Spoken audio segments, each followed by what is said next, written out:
Reification. Treating social constructs as if they were natural things or attributes in and of themselves. Since biological reductionism accommodates social relations, it denies nothing that plainly exists. But anti-reductionism, which treats society as autonomous, often affirms what plainly does not exist.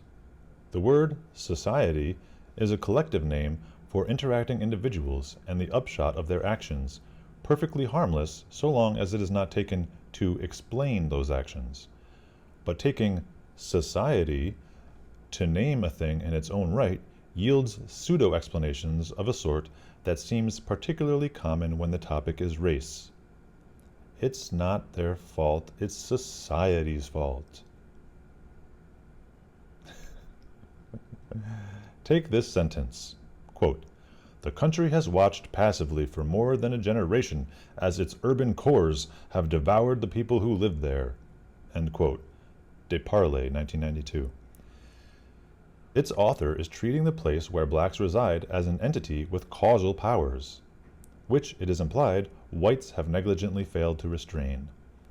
Yet, speaking literally, urban cores devour no one. When different people lived in those places, there was no devouring.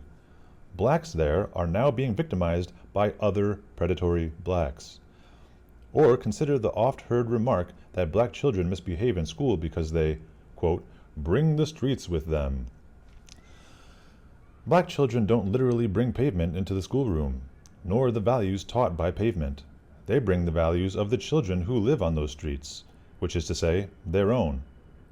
The equally familiar diagnosis of black teenage crime and destructiveness as a product of peer pressure is also reification, disguising the very phenomenon that needs to be explained, the source of the malign peers who are, after all, merely other black youths.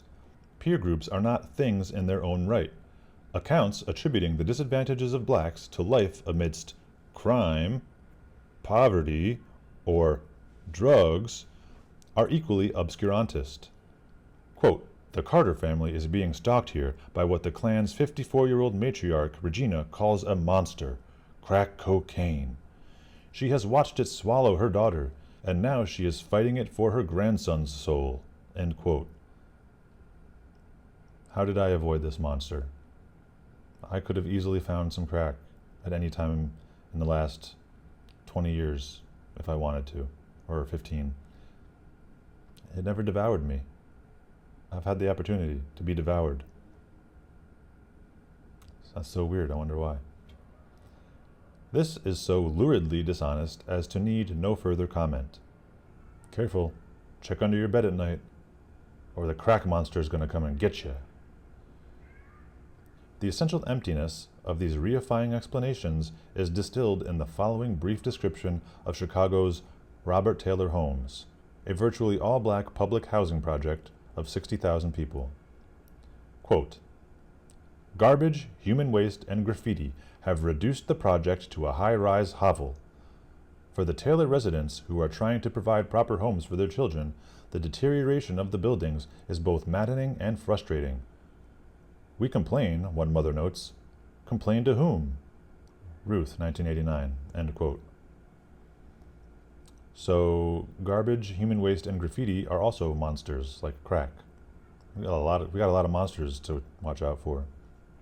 Use of the active voice, abetted by a focus on non-destructive resonance, represents filth as a natural force. This force wreaks havoc, such wording suggests, because the Chicago Housing Authority is not stopping it. In reality, of course, the filth is produced by Taylor residents who urinate and defecate in its hallways. Not all the residents, to be sure, but sufficiently many to create the conditions described. No doubt these conditions disinhibit further destructive impulses, establishing the feedback loop characteristic of genotype-environment correlation. Still, the ambiance of public housing cannot explain the behavior of Taylor residents, since the behavior explains the ambiance. Scholars as well as journalists make similar mistakes. Fisher et al., 1996, proposed the vacuous community conditions as a way to explain poor black outcomes. Like a great many other writers, they assert that segregation, quote, reduced living standards and housing quality, end quote, without explaining how the sheer proportion of black people in a region can affect housing quality unless black people either individually or collectively tend to squalor.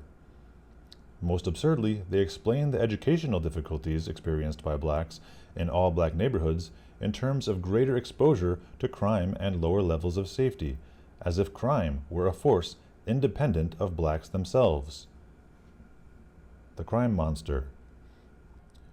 Reification also obscures the causes of impoverishment in areas left by whites, with concomitant job growth in white suburbs often ascribed to whites taking jobs with them.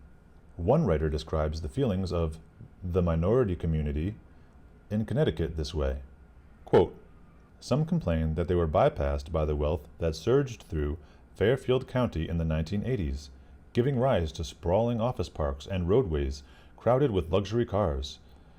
For tenants of Carlton Court, a privately owned housing project that is almost entirely black and Hispanic, a telling sign of that disparity is the waterfront district. When you live in a place like Carlton Court, there is a lot of wealth and opportunity around you, but you can't partake of it, said Robert Burgess, Executive Director of Norwalk Economic Opportunity Now. End quote. Levy, 1993. Jobs, wealth, and opportunities are here treated as things that surge through neighborhoods, build roads, and magically produce luxury cars, and that unnamed but easily identified forces prevent blacks from partaking of. This is very confused. The occupational tasks characteristic of a group are determined by its members' abilities and preferences and can no more exist apart from it or be left behind when the group leaves than can the social structure of a wolf pack stay in a location when the wolves migrate. Certain abilities allow performance of certain highly valued tasks. When an ability is so widespread that a group comes to rely on its being exercised, and those with the ability come to rely on its exercise being rewarded, the resultant feedback creates an occupational role. The job of whittling darts presumably took hold among the Yekuana of South America because enough Yekuana could whittle darts for other Yekuana to hunt monkeys with blowguns, and for each generation of craftsmen to train the next. The Yekuana could leave this skill by teaching it to any group that replaces them, should their replacements have sufficiently many craftsmen and a taste for monkey meat. But dart making does not exist in the jungle apart from the Yekuana, and is not, like a bar of gold, physically transferable. If the Yekuana are replaced by fishermen, they will not have taken anything should they have left. It would be absurd for a community of fishermen near the Yekuana to complain that hunting was surging through the Amazon basin but bypassing them.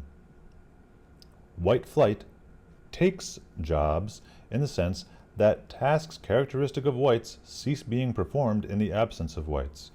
There is no reason to expect these tasks to be performed in light of the differences between black abilities, preferences, and levels of persistence and those of the group that created them. When colonial whites left Africa, the roads they built began to disintegrate in the absence of engineers to maintain them. Detroit fell into similar disrepair when whites left.